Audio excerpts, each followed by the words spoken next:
ছিল এই গেট, ছিল এই আলো, ছিল ঝকঝকে রাস্তা, হসপিটাল ছিল এত। কার্জন গেট তুমি কার? কার্জন গেট তুমি কোন সময় তৈরি? ব্রিটিশ আমলে নাকি তৃণমূল জমানায়? শতাব্দী প্রাচীন বিজয় তরুণ কোনো উত্তর দেয়নি, কারণ তার জন্মকথা লেখা আছে ইতিহাসের পাতাতেই। কিন্তু কল্পনার টাইম মেশিনে চড়ে সময়ের সীমানা পেরিয়ে সেই ইতিহাসকেই সমকালীন করে তুললেন শাওনি ঘোষ। বুধবার বর্ধমানের কার্জন গেটের সামনে সভা করেন যুব তৃণমূল কংগ্রেসের রাজ্য সভানেত্রী। তার দাবি, 12 বছর আগে নাকি ছিলই না বর্ধমানের ঐতিহ্যবাহী কার্জন গেট।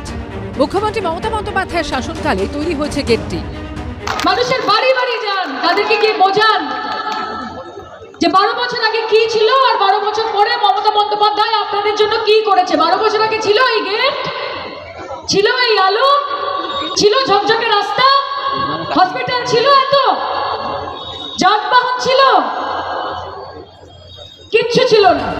1902 সালে বর্ধমানের মহারাজা বিজয়চাঁদ মহতাবের রাজ্যাভিষেক হয়। রাজপরিবারের আমন্ত্রণে বিশেষ অতিথি হিসেবে 1905 সালে বর্ধমানে আসার কথা ঠিক হয় লর্ড কার্জনের। তৎকালীন ভাইসরয়ের আগমনকে স্মরণীয় করে রাখতে 1904 সালে সুদৃশ্য তোরণ তৈরি করেন মহারাজ বিজয়চাঁদ মহতাব। নাম হয় বিজয় তোরণ। পরের বছর বর্ধমানে আসেন লর্ড কার্জন। তারপর থেকে গেটের নাম হয় কার্জন গেট। তৎকালীন মহারাজা বিজয়চাঁদ কার্জনের আমন্ত্রণ উপলক্ষেই করা 1904 সালে। বিজয় তোরণ নামটা হয়েছে পরে লোকের এতে বর্ধমানবাসীর অনুরোধে এটা পৌরসভাই নামটা করে বিজয় তোরণ। তাহলে 119 বছরের পুরনো স্থাপত্যকে কি করে তৃণমূল জমানায় তৈরি বলে দাবি করলেন যুব তৃণমূলের রাজ্য সভানেত্রী? তৈরি হয়েছে বিতর্ক। হঠাৎ এসে নেতা হয়ে গেলে এরকমই হয়। আর ইতিহাস ভূগোল কিছু জানা নাই, নেতাগিরি করছেন, কাকে কি বলতে হয় জানেন না। তাদের ইতিহাসও সবাই জানে। একজন অতি স্মার্ট এমপি ছিলেন, তার কি অবস্থা দেখেছেন। মমতা ব্যানার্জি এ বাংলার শহীদ মিনার তৈরি করছে নিজে হাতে ইট গেঁথে। মমতা ব্যানার্জি এ বাংলার রাইটার্স বিল্ডিং তৈরি করছে নিজে হাতে হাত গেঁথে। বিড়লা প্ল্যানেটোরিয়াম তৈরি করেছে, মিউজিয়াম তৈরি করেছে, এখন মিউজিয়ামের জোকার হয়ে বসে আছে। কার্জন গেট নয়, শাওনি বর্ধমান শহরে তৈরি অন্য গেটগুলোর কথা বলেছেন, সাফাই দিয়েছে তৃণমূল নেতৃত্ব।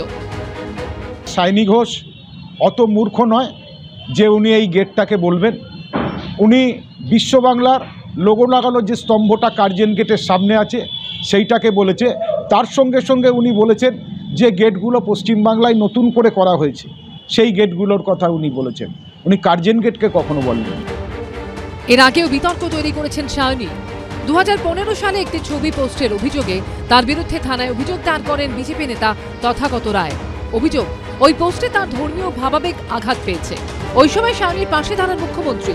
পরে তৃণমূলে যোগ দেন অভিনেত্রী। বর্তমানে তিনি যুব তৃণমূলের মাথায়। প্রাথমিক নিয়োগ দুর্নীতির মামলায় ইডির জিজ্ঞাসাবাদের মুখেও পড়েছেন। এবার কার্জন গেট নিয়ে বেফাঁস মন্তব্য করে তৈরি করলেন বিতর্ক। কমল কৃষ্ণ দে, রাজীব চৌধুরী ও অমিত জানার রিপোর্ট, এবিপি আনন্দ।